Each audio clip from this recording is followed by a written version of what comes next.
우리가 인생을 살면서 참 많은 시험을 봅니다.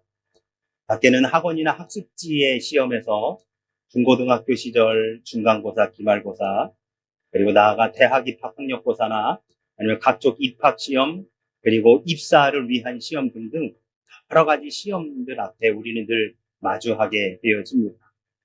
그런데 여러분, 우리가 시험을 볼 때 답을 이미 알고 그 시험을 본다면 어떨까요?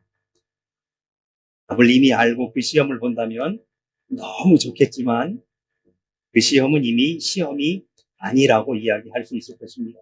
왜냐하면 시험이라고 하는 것은 응시자가 그 과정을 얼마나 숙지했느냐라고 하는 것들을 검증하는 것이기에 답을 이미 다 알고 그 시험을 본다는 것은 시험의 목적을 전혀 충족할 수 없기 때문입니다. 저는 수능 세대가 아니라 학력고사 세대인데요. 여러분 혹시 1992학년도 후기 대학 입학 학력고사 시험지 유출됐었던 거 혹시 기억하십니까? 아시는 분 계세요? 일부 때 우리 정진희 권사님 알고 계시더라고요. 딱 저희였습니다. 저희. 영상을 하나 준비했는데요. 이 영상을 보시고 말씀을 계속 이어가겠습니다. 지금의 대학 수학 능력 시험이 전후기대 학력고사로 각 대학에서 치러지던 때 전대미문의 시험지 도난 사건이 벌어졌습니다. 학력고사를 하루 앞두고 한 통의 신고 전화가 걸려옵니다. 시험장에 도둑이 들었습니다. 교무처 창문이 깨져 있고 시험지가 담긴 상자가 뜯겨져 과목별 시험지가 한 부씩 사라졌다는 다급한 목소리였습니다. 대학 입시 사상 처음으로 입시 문제지가 도난당했고 시험은 2월 10일로 연기되었습니다. 사상 초유의 시험지 도난 사건에 온 국민의 관심이 집중됐습니다. 이럴 수는 없는 일이죠. 지금 엄마로서 앞이 캄캄할 일이죠. 응? 학력고사는 전격 연기됐고 출제위원들은 즉시 문제를 다시 출제했습니다. 장관으로서 죄송한 마음 금할 길이 없습니다. 빠른 시간 내에 사태를 수습하고 혼란을 최소화하기 위해서 최선의 노력을 기울이겠습니다. 네. 지금 보시는 1992년 1월 22일자 조선일보 머릿기사 역시 시험지 도난 후기 대입 연기라고 하는 이 일면 머릿기사에 이 장식되어 있음을 우리가 볼 수 있는데요. 그때 당시에 이 후기대학을 저도 준비하고 있었거든요. 그래서 대학 입시가 연기되었다라고 하는 소식이 저한테는 은혜였었습니다. 제가 나중에 간증할 기회가 있을 텐데요. 저는 전기대학교 입학시험을 보고 병원에 입원했었거든요. 한 달 동안. 그래서 후기대 입학 시험을 원서도 제가 넣지 못하고 저희 형님이 대신 가서 넣고 그러니까 준비할 수 있는 시간이 전혀 없었어요. 그런데 그 아픈 와중에서도 이 시험을 어떻게든 보겠다고 억지로 퇴원을 해서 바로 이 도난당한 바로 전날 고사장에 미리 가서 예비 소집 장소까지 갔는데 갑자기 택시를 탔는데 택시기사분이 시험 연기됐다는 거예요. 이게 무슨 소린가 하는데 라디오를 크게 틀어주는데 바로 지금 이 뉴스가 라디오를 통해서 나오는 거였습니다. 저한테 너무 은혜였죠. 다 낫고 이 시험을 보라고 하시는 거구나 하는 은혜가 있었던 기억이 있습니다. 그런데 여러분, 왜 이런 일이 벌어질까요? 왜 도대체 시험지를 도난할 정도로, 도둑질을 할 정도로 왜 이런 일이 벌어질까요? 시험을 잘 봐서 좋은 결과를 얻고 싶은 욕심 때문이지. 내가 준비한 것보다, 내가 준비한 것은 턱없이 부족해서 그럼에도 불구하고 좋은 결과를 얻고 싶은 욕심 때문에 이러한 무리수를 두게 된 것입니다. 하지만 여러분, 저는 그것보다 더 근본적인 문제의 해결을 이야기하고 싶습니다. 그것은 뭐냐? 바로 불안함 때문입니다. 그 어떤 것도 정해지지 않은 이 미래에 대한 불확실성의 도래가 자신에게 주는 그 두려움 때문에 이런 일, 시험지를 도난하는 일까지도 서슴지 않고 버리는 일이 벌어졌다라고 할 수 있습니다. 여러분, 이 불안함이라고 하는 것은 오늘을 사는 우리들에게 언제나 엄습해 오는 것입니다. 건강이나 재물이 오늘 있다가 내일 없어질 수도 있고, 또한 오늘 없다가 내일 우리에게 찾아올 수도 있는 것이죠. 하나님께서 이 온 세상을 창조하시고 다스리신다라고 하는 하나님의 법칙 가운데에 하나님의 주관자이시면 오늘 우리에게 있는 것이 내일 없을 수도 있고, 반대로 오늘 우리에게 없는 것이 내일 있을 수도 있으니, 오늘 우리가 가지고 있다고 해서 기고만장할 것도 아니고, 오늘 우리에게 없다고 해서 낙심할 필요도 없는 것이 우리의 삶입니다. 그러나 내일 없어질까 봐, 오늘 우리가 가지고 있는 것이 내일 없어질까 봐, 그리고 오늘 없는 것이 내일 생긴다는 보장이 없기 때문에 우리는 하루하루를 불안과 두려움 속에서 살아가곤 합니다. 죄로 인해서 타락한 우리 인간은 이 세상을 살아가면서 여러 가지 환난과 고난, 근심과 고통 가운데 씨름하며 살아갑니다. 우리가 이 세상에서 그리스도인답게 살아가고자 하면 할수록 우리에게는 기쁨과 감사가 찾아오는 게 아니라 어쩌면 고난과 역경이 더 찾아오는지도 모르겠습니다. 최근에 어느 한 청년이 저를 찾아와서 상담을 했습니다. 목사님, 제가 좀 근면성실하게 모든 일들을 하고 싶은데요, 그렇게 기도하고 있는데 왜 잘 안 될까요? 그래서 제가 이렇게 이야기했습니다. 만약에 근면과 성실함을 달라고 하나님께 기도하면 어느 날 갑자기 일어나서 내가 부지런해져 있을까? 아니면 근면과 성실할 수 있는 기회를 하나님이 주실까? 당연히 근면과 성실할 수 있는 기회를 주시겠죠. 그러면 근면과 성실할 수 있는 기회를 주신다는 것은 더 게을러질 수 있는 가능성 안에 너를 집어넣어서, 그럼에도 불구하고 네가 거기에서 헤어나오기를 하나님이 원하시는 것이 아닐까? 만약에 네가 지금 그 게으름 속에 더 들어가는 상황이 네 주변에 가득하고 있다면 그것이 바로 하나님이 너한테 응답해 주신 거야 라고 그렇게 상담을 하면서 이야기를 나눈 적이 있습니다.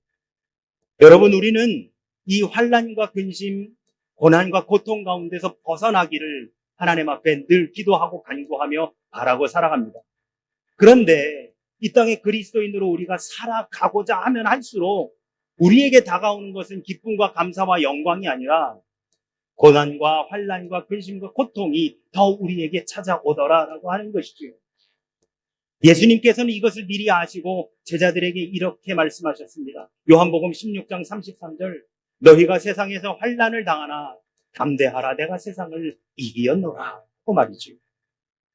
오늘 야고보 기자는 이렇게 불확실한 미래, 마치 시험과도 같은 하루하루를 살아가는 우리들에게 답을 미리 알려주고 있습니다. 그 답은 바로 기도입니다.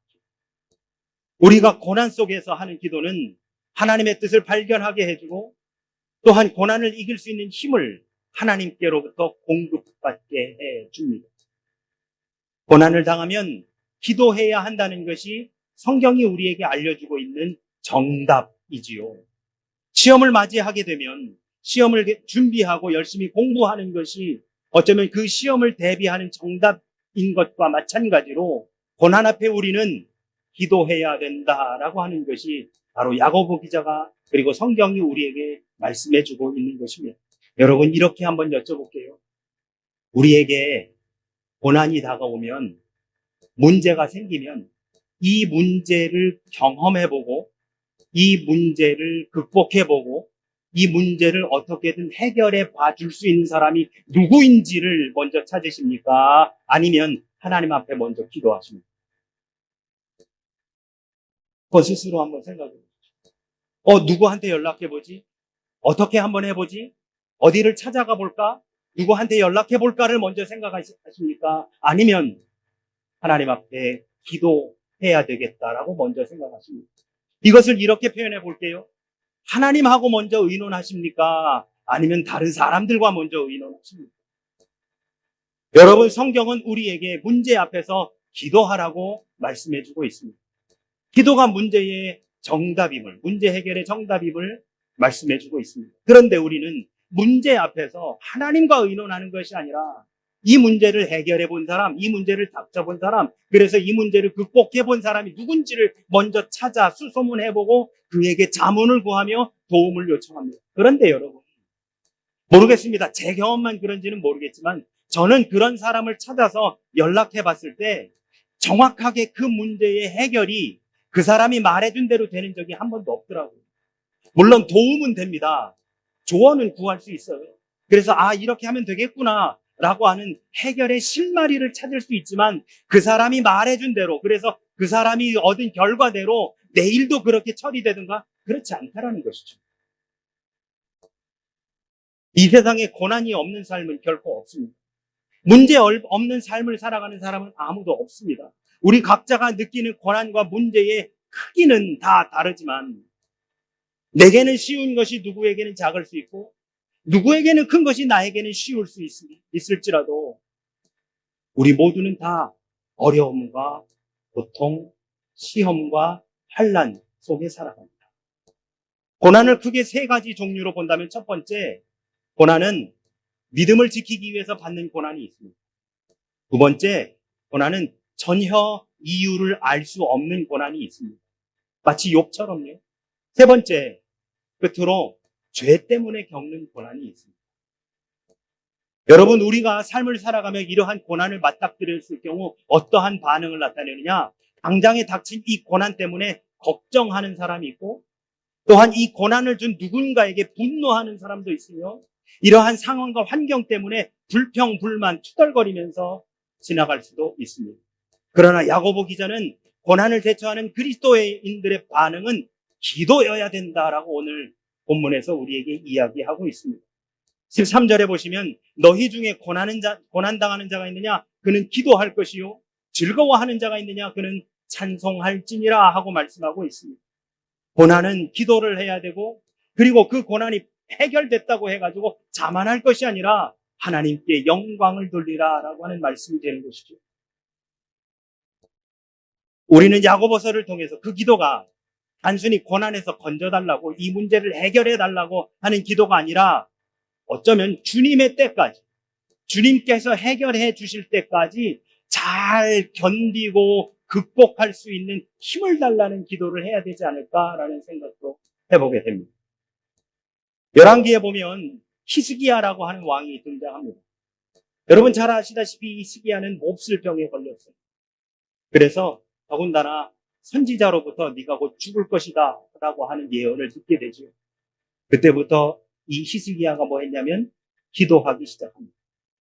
열왕기하 20장 3절에 보면 여호와여 구하오니 내가 진실과 전심으로 주 앞에 행하며 주께서 보시기에 선하게 행한 것을 기억하옵소서 하고 히스기야가 심히 통곡하더라 하고 성경은 말합니다. 그리고 그 결과가 7절에 나오는데요. 이사야가 이르되 무화과 반죽을 가져오라 하며 무리가 가져다가 그 상처에 놓으니 나으니라. 뭐가 답이에요? 기도가 답입니다. 여러분 무화과가 답이 아닙니다. 기도가 답입니다. 하나님 앞에 히스기야가 기도했으니 이사야를 통해 하나님께서 그 방법을 일러주시는 거예요. 오늘 본문 14절에 보시면 너희 중에 병든 자가 있느냐? 그는 교회의 장로들을 청할 것이요. 그들은 주의 이름으로 기름을 바르며 그를 위하여 기도할지니라. 또한 말씀합니다. 여러분 실제로 질병이라고 하는 것은 우리의 정상적인 삶을 순간적으로 정지시킵니다. 그래서 받는 우리의 스트레스와 그리고 고통은 이만저만이 아니지요. 하는 일을 졸지에 그만두어야 하고 지금까지 축적했었던 재정적인 것들이 전부 다 투입이 되어야 됩니다. 그래서 질병은 건강의 나빠짐은 나뿐만이 아니라 내 주변에 있는 사람들까지도 전부 다 힘들게 만들어 갑니다. 이렇게 병들었을 때 야고보 기자는 교회의 장로들을 청하라. 그리고 청함을 받은 장로들은 주의 이름으로 약을 바르며 그 병든 자를 위하여 기도하라 라고 말씀하고 있습니다. 왜요? 기도가 방법입니다. 여기서 말하는 장로는 단순하게 연장자를 의미하는 것이 아니라 가르침과 행정 등의 중요한 역할을 하는 교회의 영적인 지도자를 의미합니다. 이후 15절에서 야고보는 이렇게 선언합니다. 믿음의 기도는 병든 자를 구원하리니 주께서 그를 일으키시리라. 혹시 죄를 범하였을지라도 사하심을 받으리라. 육체의 질병과 영의 질병까지도 기도를 통해 모두 고침받을 수 있다라고 야고보 기자는 선언하고 있는 것입니다. 여러분 출애굽기 17장을 보면 우리가 너무 잘 아는 전쟁이 등장합니다. 출애굽을 막 해서 나온 이스라엘 백성들과 아말렉 족속의 전쟁이지요. 출애굽기 17장 8절에 보시면 그때의 아말렉이 와서 이스라엘과 르비딤에서 싸우니라 라고 그렇게 말씀합니다. 우리가 잘 알고 있는 바와 같이 당시 이스라엘은 출애굽을 하여 오합지졸이었었던 상황이었습니다. 군사 편제는 말할 것도 없고 병장기조차도 없는 사람들이 바로 이 이스라엘 백성들이었지요. 반면에 아말렉은 잘 훈련된 군사들을 가지고 있었습니다. 민수기 24장 20절에 보면 아말렉은 민족 중에 으뜸이라라고 기록되어 있을 정도로 아말렉은 아주 잘 훈련되어 있었던 족속이었습니다. 그러니 이 전쟁은 보나마나 해보기도 전에 이미 결과가 뻔한 것이었습니다. 당연히 아말렉이 이기는 것이 너무나도 지극히 당연한 것이 이 전쟁이었습니다. 그런데 여러분, 우리가 잘 알고 있죠? 어디가 이겼죠? 이스라엘이 이겼습니다. 왜요? 방법은 뭐였어요? 모세의 손이 올라가 있으면 이스라엘이 이기고, 모세의 손이 내려오면 아말렉이 이기고. 11절에 보면 모세가 손을 들면 이스라엘이 이기고 손을 내리면 아말렉이 이기더니, 여러분, 너무 단순한 방법 아니다. 너무 쉬운 방법 아니던가요? 손을 들고 있으면 이기고 이 손이 내려오면 지는 겁니다. 그러니 손만 안 내려오면 되는 겁니다. 그래서 12절에 뭐라고 되어 있느냐? 모세의 팔이 피곤함에 그들이 돌을 가져다가 모세 아래에 놓아 그가 그 위에 앉게 하고 아론과 훌이 한 사람은 이쪽에서 한 사람은 저쪽에서 모세의 손을 붙들어 올렸더니 그 손이 해가 지도록 내려오지 아니한지라. 여러분, 모세의 손이 들려져 있다는 것, 그것은 무엇을 의미하는 것입니까? 모세의 손이 들려져 있다는 것은 하나님을 향해 부르짖어 기도하고 있다라고 하는 것을 말합니다. 결국 하나님께 기도하는 것이 이스라엘이 이기는 방법이었습니다. 좋은 병장기를 가지고 군 체계를 잘 갖추어 그래서 잘 훈련시켜서 아말렉과 전쟁하는 것, 이것이 방법이 아니라 최고의 방법은 하나님께 부르짖어 기도하는 것, 그것만이 방법이었다라고 하는 것이죠.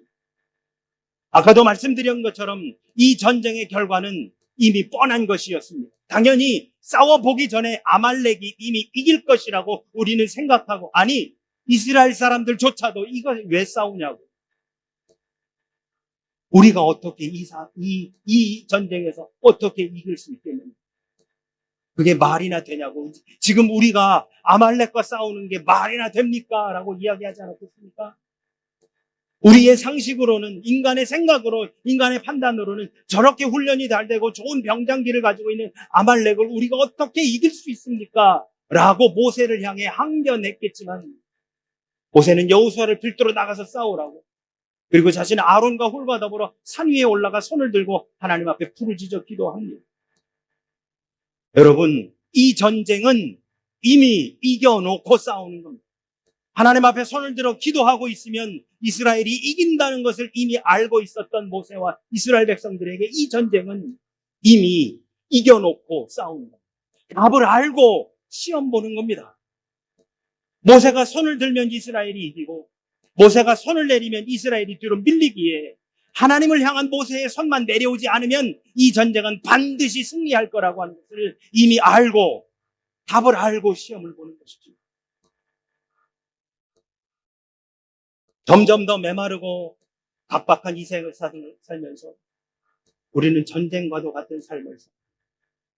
그리고 이 삶이라고 하는 전쟁에서 승리하기 위해 우리는 최선의 노력을 다하면서 오늘을 살아갑니다. 때론 나 혼자 서 있는 것 같고 때로는 일하시는 하나님이 보이지 않아 하나님이 어디 계시냐고 부르짖기도 합니다. 욥도 자신의 인생에서 가장 힘든 순간 이렇게 고백합니다. 그런데 내가 앞으로 가도 그가 아니 계시고 뒤로 가도 보이지 아니하시며 그가 왼쪽에서 일하시나 내가 만날 수 없고 그가 오른쪽으로 돌이키시나 배울 수 없고. 여러분, 이번 사경회 때 강사님께서도 말씀하셨듯이 성경에 나오는 이 듣다, 쉐마라고 하는 말에는 5가지의 의미가 있습니다. 첫 번째, hear라고 하는 거지요. 내가 듣고자 하지 않아도 들려오는 것입니다. 두 번째는 listen입니다. 내가 듣고자 해서 듣는 것이죠. 세 번째, 들은 것을 understand, 이해하는 것. 거기에서 머무르면 안 되고요. 네 번째, learn 해야 됩니다. 내가 이해한 것을 습득해 나가는 것이죠. 그리고 다섯 번째, 그것을 obey, 순종해야 되는 것입니다. 이 다섯 가지는 서로 다른 의미가 아니라 이 다섯 가지가 한데 어우러져야 진정한 들음의 완성을 이루어낼 수 있는 것입니다. 이전에도 말씀드린 바와 같이 오늘 우리가 읽은 야고보서는 행함을 강조하는 성경입니다. 그래서 행함이 없는 믿음은 그 자체가 죽은 믿음이라고 2장 17절에서 말씀하고 있지요. 그런데 여러분, 우리가 말씀을 듣는 것은 그저 들리는 것을 듣는 것에 멈추는 것이 아니라 그 들은 말씀이 obey, 순종을 통해 드러나야 하는 것입니다. 그래서 로마서 10장 17절에서 사도 바울은 이렇게 말씀합니다. 믿음은 들음에서 나며 들음은 그리스도의 말씀으로 말미암느냐. hear에서 시작된 이 들음이 obey로 완성되어지는 것입니다. 단순하게 기도가 방법이다라고 그래 맞아 그렇지라고 머리로만 아는 것이 아니라 진짜 하나님께 무릎 꿇어 간구하며 나아갈 때에 해결해 주시는 하나님을 만나게 되어질 줄로 믿습니다. 그건 그거고 이건 이거고가 아닙니다. 기도는 기도고 내가 해야 될 것은 해야 돼. 물론 여러분, 기도만 하면서 하나님이 하시기만을 기다리는 것은 저는 그것은 아니라고 생각해요. 병이 들렸으면 기도하며 치료를 병행해야지요. 기도하면 하나님께서 해결할 수 있는 사람을 만나게 해주시고 해결점을 찾아가게 하시며 그 무화과를 알게 하시어 히스기야의 상처난 곳에 바르게 해주시더라라고 하는 것입니다. 손 하나 올린다고 아말렉을 이길 수 있겠어? 기도한다고 그것이 이루어질 수 있겠어? 내가 간구한다고 뭐가 되겠어? 이렇게 기도하면 이루어질까? 아닙니다, 여러분. 오늘 말씀은 분명히 이렇게 이야기합니다. 16절, 의인의 간구는 역사하는 힘이 큽니다. 여러분, 내 뜻대로 이루어진다는 것이 아닙니다. 내가 기도한 대로 이루어진다는 것이 아닙니다. 하나님께서 계획하신 대로 이루어 주신다는 것입니다. 여러분, 기도하면 됩니다. 또만이 방법입니다. 하나님을 향한 우리의 손이 내려오지 않으면 이 전쟁에서 우리는 반드시 승리합니다. 좋은 병장기에 잘 훈련된 군사들이라 할지라도 하나님을 향한 우리의 손이 내려오지 않으면 우리는 반드시 승리합니다. 우리가 마주한 이 시험의 정답을 우리는 이미 알고 있습니다. 이 전쟁은 이미 그 승패가 결론이 내려진 뒤에 그리고 우리는 싸우는 겁니다. 우리는 이겨놓고 싸우는 겁니다. 정답을 알고 이 시험을 보는 겁니다.